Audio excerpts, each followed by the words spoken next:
pour s'initier aux huiles essentielles, il faut d'abord les pratiquer. Se confronter à une réalité. Par exemple, vous avez une angine, vous prenez une huile essentielle anti-infectieuse. Et puis vous voyez un peu ce que ça donne, vous vous confrontez à elle. Et puis peu à peu, vous allez avoir des affinités. Vous allez vous rendre compte que le tea tree, par exemple, qui est une huile essentielle anti-infectieuse, vous réussissez bien. Alors que le thym linalol, qui est une autre huile essentielle anti-infectieuse intéressante, bien, vous réussissez moins bien. 9h-10h, AVS avec Philippe Robichon. AVS, ça veut dire à votre santé naturelle. Ce matin, bonjour et bienvenue. On a un petit nouveau avec nous aujourd'hui. C'est le docteur Philippe Goeb. Bonjour et bienvenue. Merci. Bienvenue doc. Donc vous êtes médecin généraliste, spécialiste des thérapeutiques alternatives depuis 35 ans. Qu'est-ce qui fait facilement, oui. Oui, tout augmente. Mais c'est alors attends, il y a encore j'ai rajouté 5 ans parce que dans votre livre vous dites depuis 30 ans. Oui, parce que je veux pas. Donc vous voyez, j'ai rajouté 5 ans mais qu'est-ce qui fait que vous avez mal tourné ? Eh bien, tout simplement, ce sont mes patients qui m'ont montré que la chimie, c'était quelque chose d'efficace, de bien, mais quelque chose de limité, de symptomatique.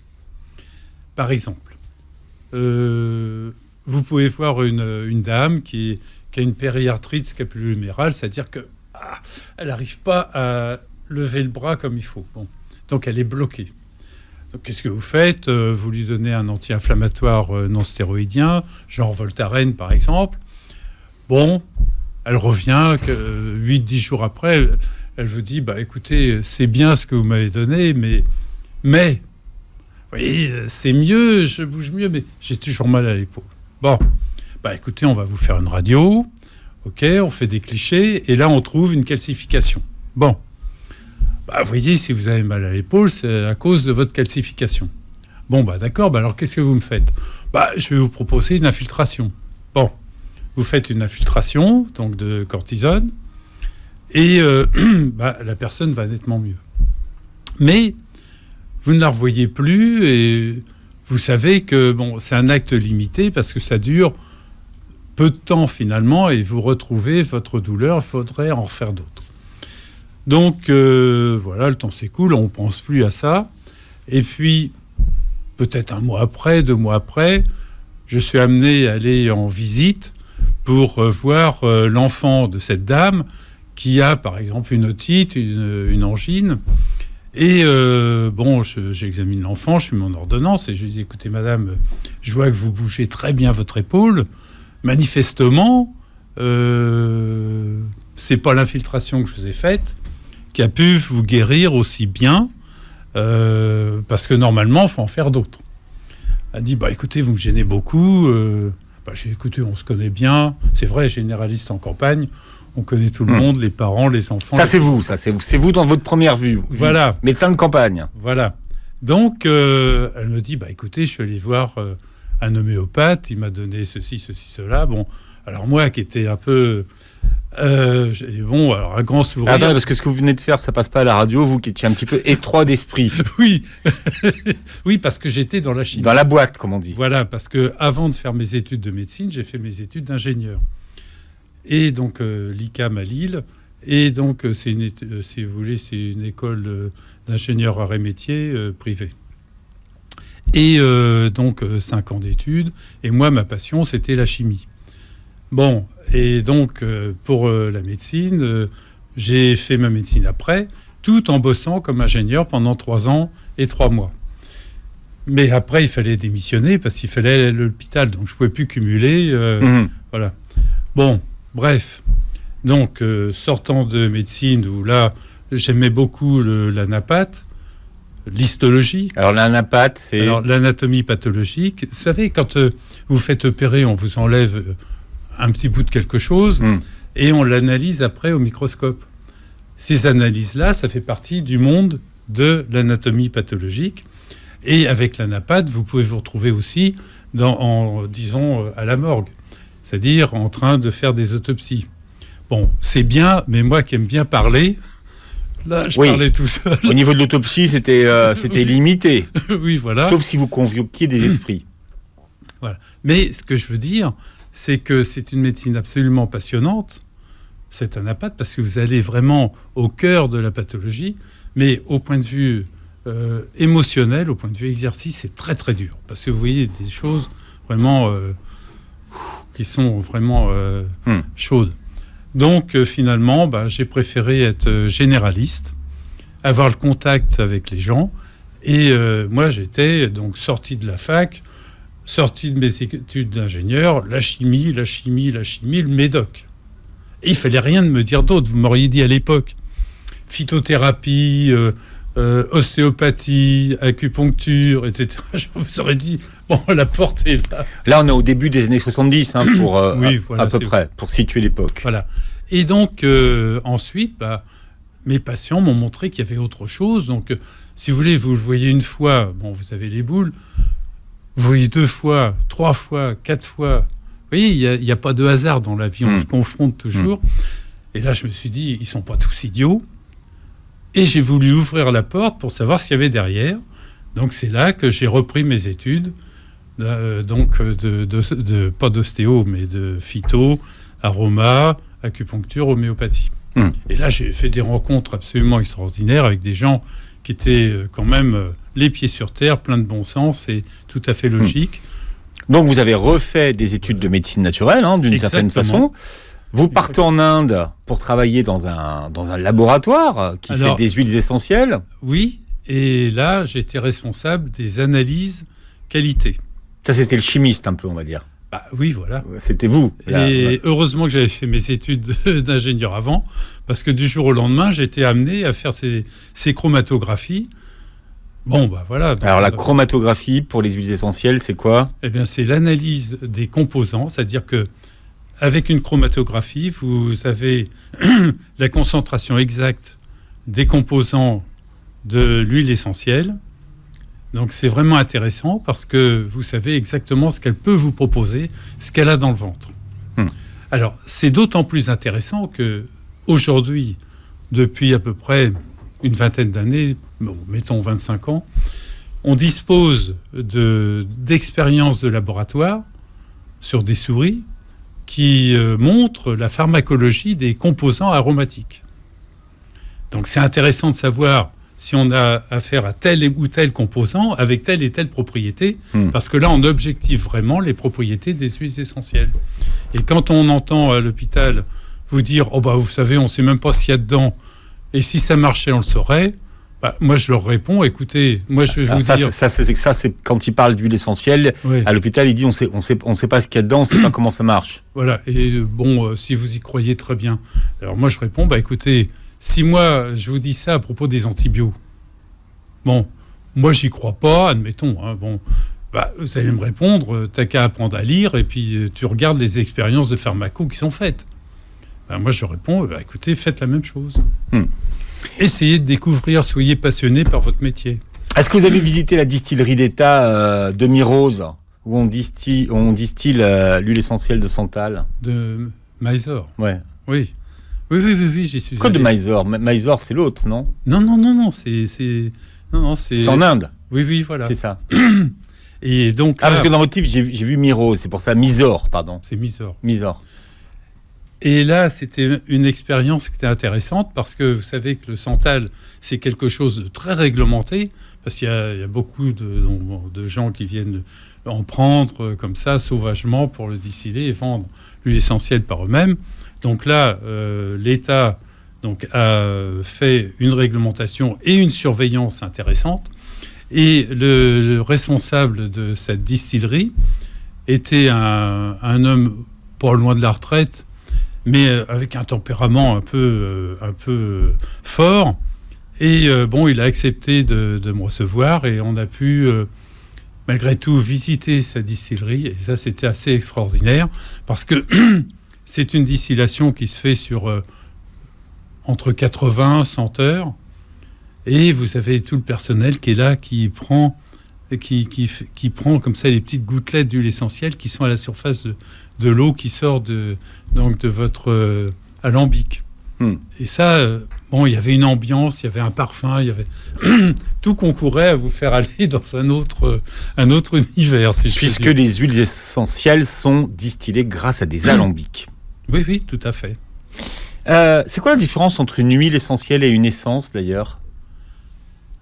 Alors, une essence de citrus, par exemple, une essence de citron jaune, une essence de mandarine, une essence d'orange douce, eh bien, l'essence est obtenue en pressant le zeste de l'agrume. Vous voyez ? Parce que si on distille le zeste de l'agrume, vous n'avez rien.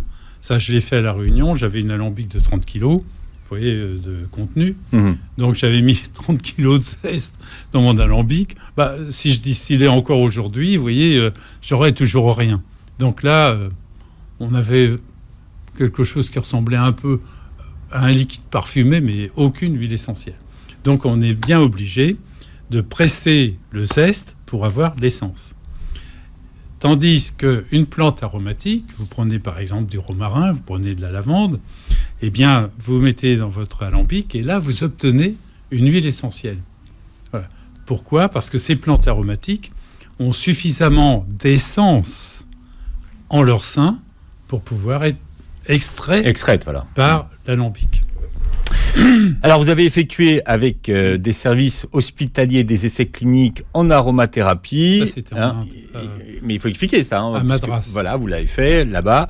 Vous donnez aujourd'hui des conférences dans le monde entier et vous êtes un spécialiste des huiles essentielles. Et vous publiez alors un livre qui est vraiment une bible sur les huiles essentielles. Vous pouvez le montrer. Voilà, montrez-le à la caméra.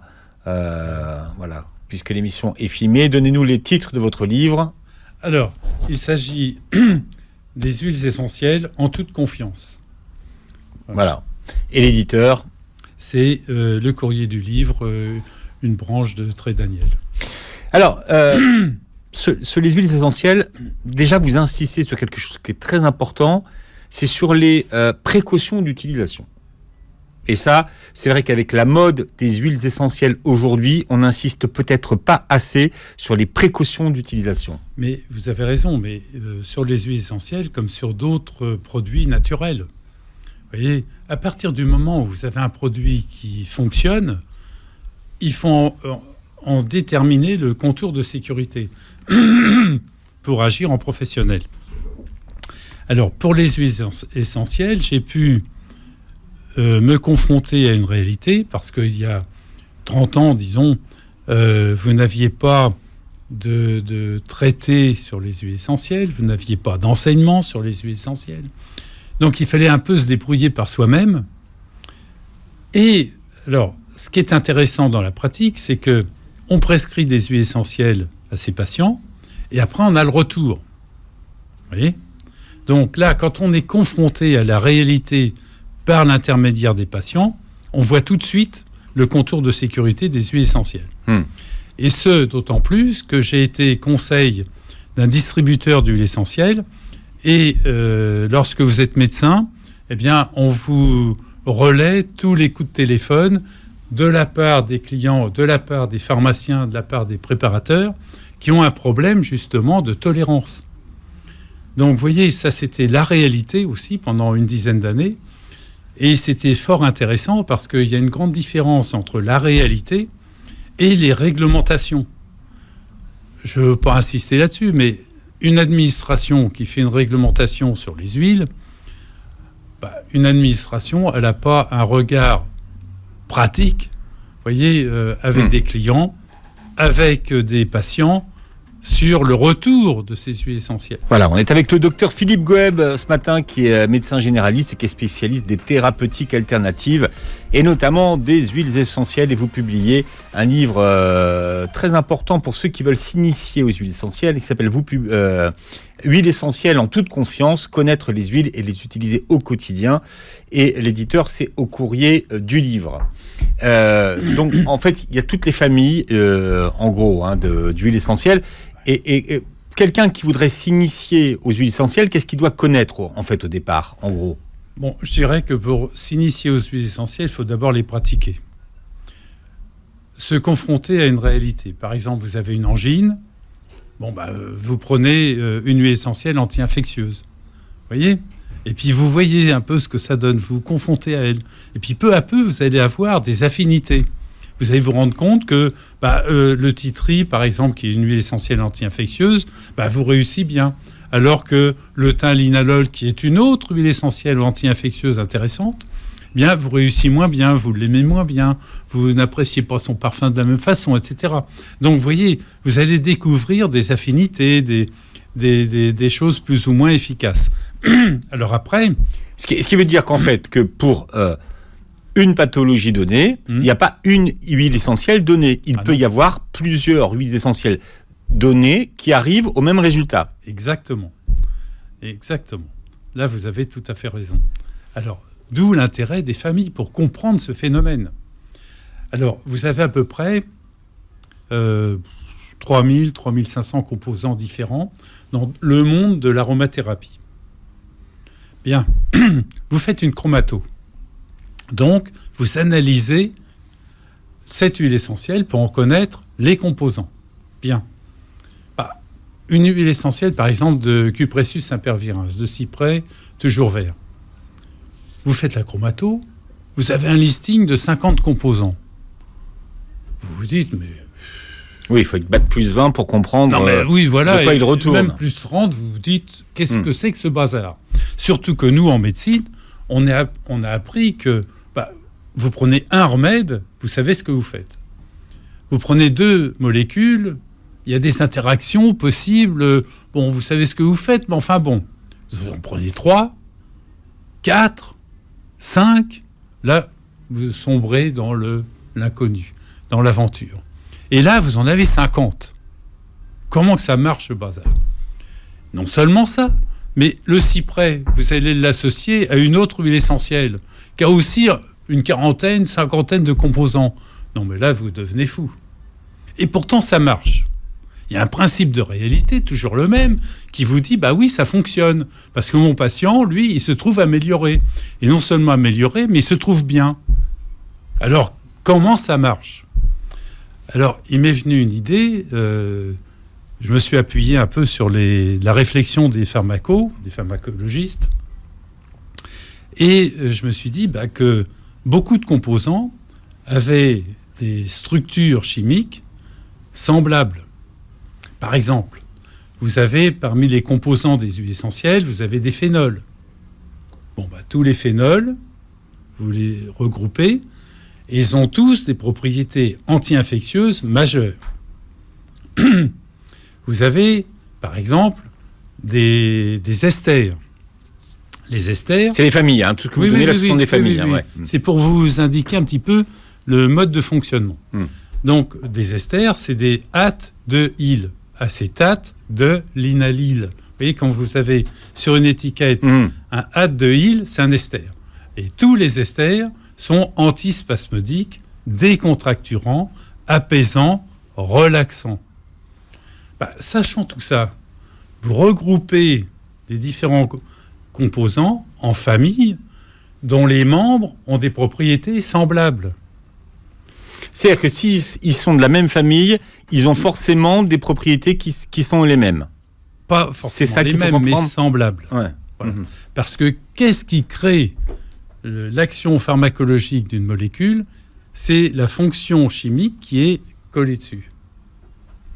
Ou alors, quand il n'y a pas de fonction chimique, vous savez, il n'y a pas de phénol, il n'y a pas d'alcool, il n'y a pas de choses comme ça.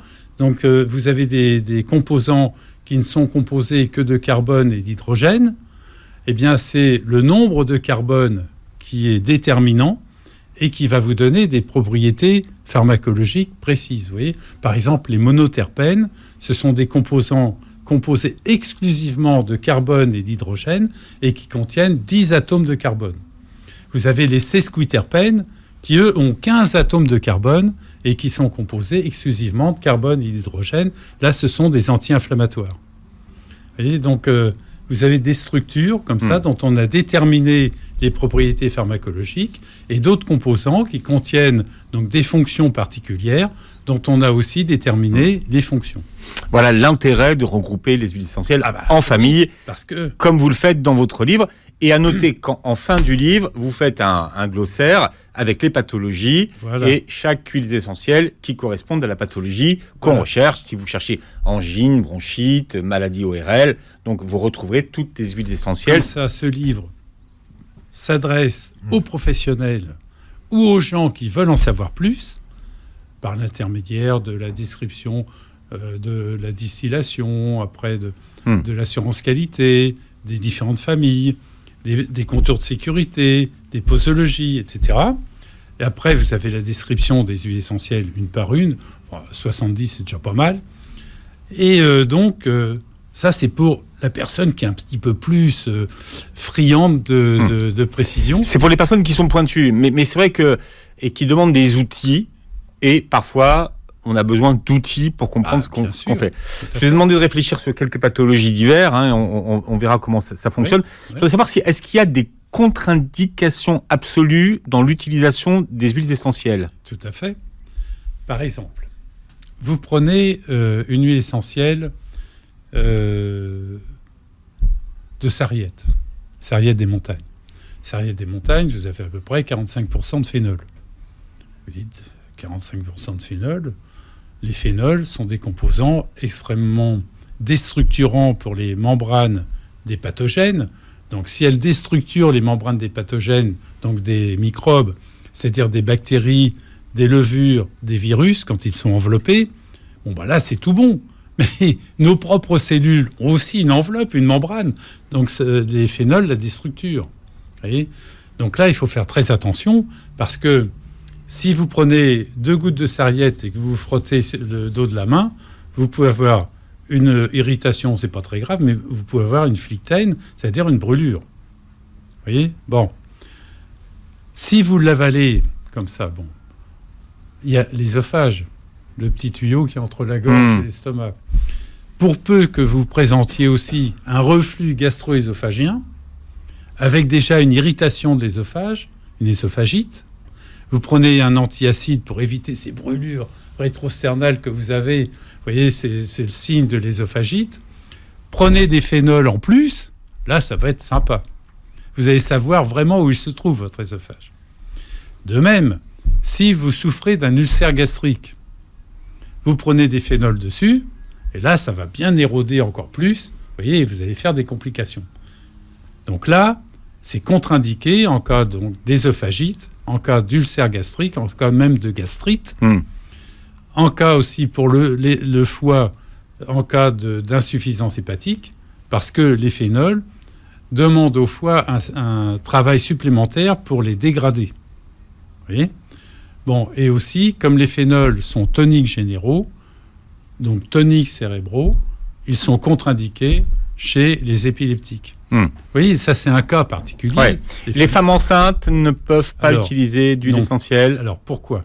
D'abord, c'est la réglementation, que certains s'efforcent d'oublier, mais c'est une réglementation qui est, pour une fois, entre guillemets, légitime, parce que nous ne disposons pas actuellement d'expériences de toxicologie à terme. C'est-à-dire qu'on a des expériences de toxico aiguës, immédiates, vous voyez, mais à moyen terme ou sur quelques années, on n'en sait rien. Donc, principe de précaution élémentaire, on est là pour rendre service et non pas pour intoxiquer. Donc, dans la mesure où on ne connaît pas les risques que l'on fait prendre au patient, à la patiente, au futur humain, c'est-à-dire au fœtus, bref, dans la mesure où on ignore encore certaines choses, on préfère ne pas faire. Prudence. Voilà. Et les enfants ? Alors, les enfants avant 30 mois, ça, c'est contre-indiqué aussi. D'accord. Et donc, les enfants à partir de 30 mois ? Donc, la femme enceinte, la femme allaitante et l'enfant en dessous de 30 mois.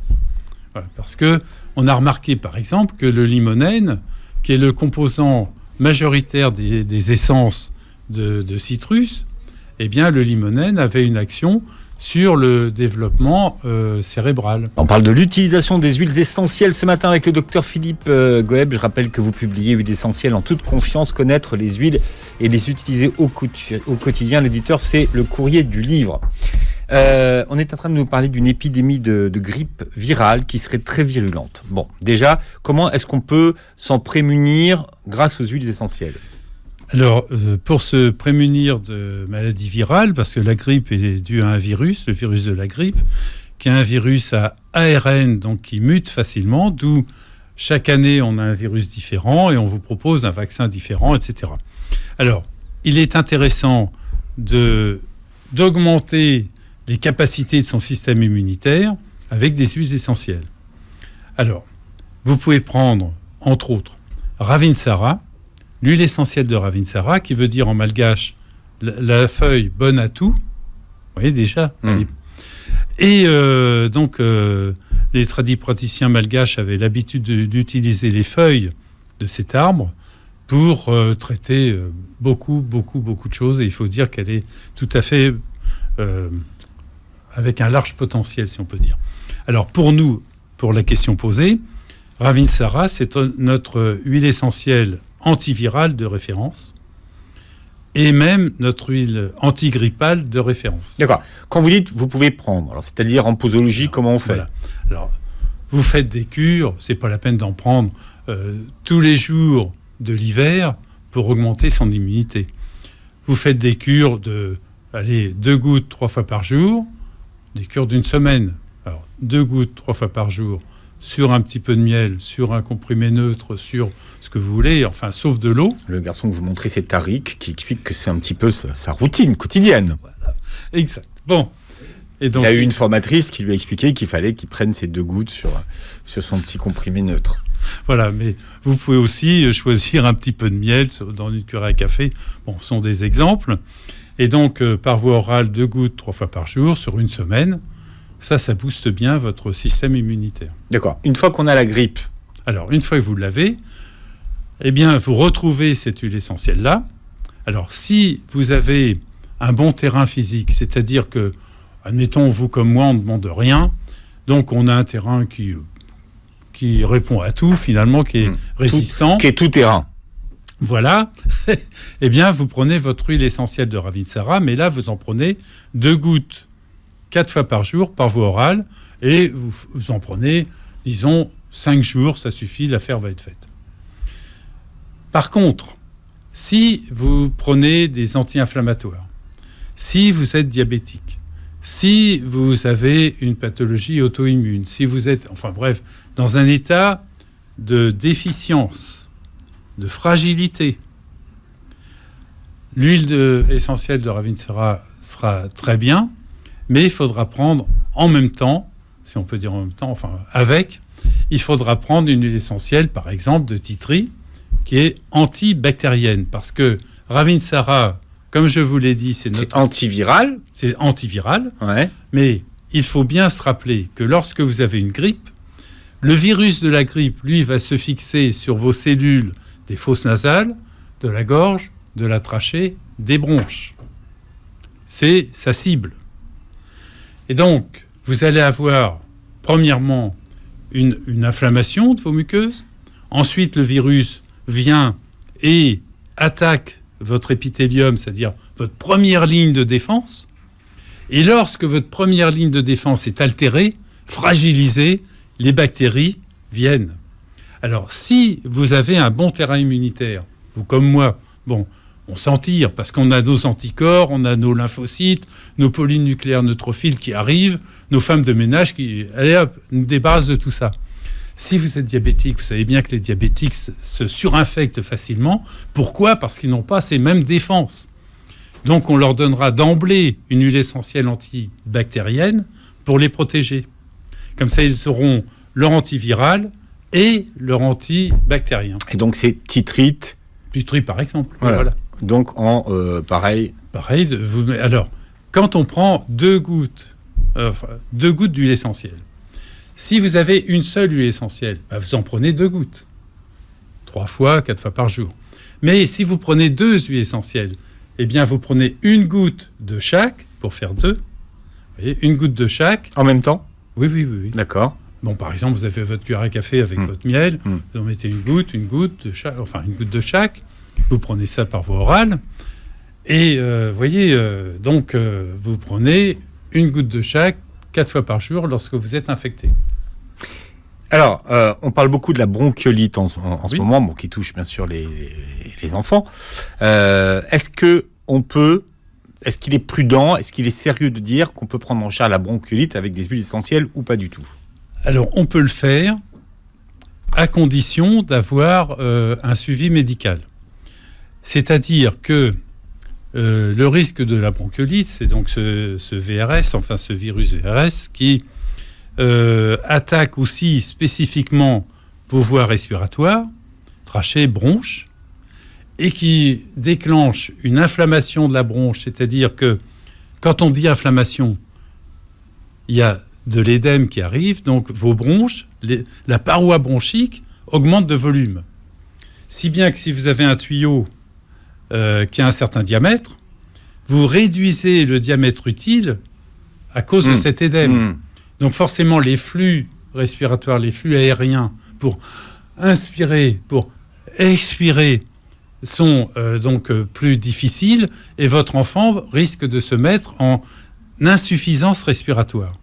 Donc là, la famille, qui est toujours un peu angoissée, qui ne sait pas trop, elle est tellement partie prenante qu'elle ne peut plus facilement garder la tête froide. Donc là, ils font un suivi médical pour dire, attention, là, pas de blague, votre enfant, il est en insuffisance respiratoire, il faut l'hospitaliser dans un milieu, vous voyez, spécialisé pour le suivre. Mais si votre médecin vous dit, non, vous pouvez le garder chez vous, je vous propose de la kiné respiratoire, du clapping, pour l'aider à expectorer et donc à mieux respirer, rien ne vous empêche à ce moment-là de lui prescrire une huile essentielle antivirale pour peu qu'il ait plus de 30 mois. Voilà. Et là, en huile essentielle antivirale, alors il y a sur les enfants de 30 mois à 7 ans, vous avez une astuce, vous massez la voûte plantaire. Parce que en massant la voûte plantaire, les huiles essentielles passent la peau et se retrouvent dans le tissu conjonctif plantaire, qui est extrêmement riche en structures vasculaires. Si bien que l'huile essentielle se retrouve dans le flux sanguin, dans la circulation générale, comme si vous l'aviez prise par voie orale. Mais là, vous chantez le tube digestif, ce qui est pas mal au point de vue rapide. Ah, vous ne nous avez pas dit laquelle, quelle que serait bien alors, pour vous? Rappelez-vous, notre huile essentielle antivirale de référence, c'est Ravinsara. Ravinsara, alors, qui est en rupture de stock partout, tellement elle est populaire maintenant. Bon, alors, Non, mais c'est vrai qu'avec la Covid, on a eu beaucoup de Ravinsara qui a été consommé. Hein. Alors, ce qui est drôle, c'est qu'officiellement, on vous dit que les huiles essentielles ne servent à rien. Et le public, lui, se rend compte que c'est très utile, si bien que les stocks sont épuisés. Alors, vous avez une huile essentielle qui peut remplacer ce Ravinsara, c'est Melaleuca quinquenervia, le Niaouli. Ah oui. Parce que jusque dans les années 98-99, enfin 1998-99, notre huile essentielle antivirale, antigrippale de référence, c'était justement cette huile de Niaouli. Et je vous dirais, qui a montré que le Niaouli était une huile essentielle antivirale, antigrippale? Qui? Dans les années 1927. Rick Azaray. Non, l'Institut Pasteur. Ah. Comme quoi? Voilà, bon, maintenant on oublie tout. Alors, les angines bactériennes sont souvent soignées avec ce qu'on appelle de l'amoxicilline qui va manquer, nous a-t-on dit. Pénurie d'amoxicilline. C'est une pénie qui passe partout, qu'on utilise beaucoup. Est-ce qu'il y aurait un équivalent alors je suis désolé de demander ça, mais finalement, quand on parle de pénurie, est-ce qu'il pourrait y avoir l'équivalent en huile essentielle? Bien sûr. C'est même pas un équivalent, c'est le traitement de première intention des angines. Bon, reprenons l'histoire. Vous êtes dans un bureau, comme ici, vous avez une clim, admettons, et cette clim, vous voyez, c'est un open space, vous avez des femmes, des hommes. Bon, les femmes sont un peu frileuses, elles mettent la clim un peu plus forte, vous voyez, plus chaude que les hommes. Bon, vous quittez le bureau, vous sortez, ah là, il fait froid, vous prenez froid, et votre muqueuse respiratoire se met en inflammation. Vous voyez? Bon. Donc, vous commencez à moucher. Et là, vous prenez un anti-inflammatoire. Bon. Comme d'autres tout à l'heure, bon, nous l'ont expliqué. Donc, vous prenez un anti-inflammatoire, c'est très bien, mais il ne faut pas, si vous voulez, utiliser tout de suite un anti-inflammatoire parce que l'inflammation, elle est nécessaire pour vous cicatriser. Bon, mais le problème, vous voyez, la nuance, c'est que cette inflammation, si elle est utile, elle met votre muqueuse en fragilité. Et là, si vous rencontrez, en même temps que votre inflammation, vous rencontrez un virus, quel qu'il soit, eh bien le virus, lui, pour peu qu'il ait une capacité toxique respiratoire, eh bien il va un petit peu déstructurer votre première ligne de défense, comme on l'expliquait tout à l'heure. Et là, les bactéries qui sont dans l'environnement vont venir vous attaquer. Donc, alors, qui est notre ami dans ce cas-là ? Alors, moi, ce que je propose, d'emblée, quand vous avez un rhume, vous voyez, donc une muqueuse en inflammation, je n'utilise pas tout de suite les huiles essentielles, j'utilise le plasma de Quinton. Alors, le Quinton, c'est de l'eau de mer. Mais de l'eau de mer qui a eu toute une assurance qualité, etc., pour que ce soit bien propre, vous voyez, c'est de l'eau de mer vraiment médicale. Donc en inhalation, en pulvérisation ? En pulvérisation. D'accord. Voilà. Donc là, vous lavez le nez, et en même temps, cette eau de mer a une composition en sels minéraux qui est à peu près identique à celle du liquide extracellulaire. Donc en même temps que vous nettoyez le nez, vous stimulez le métabolisme de cet épithélium qui est malmené.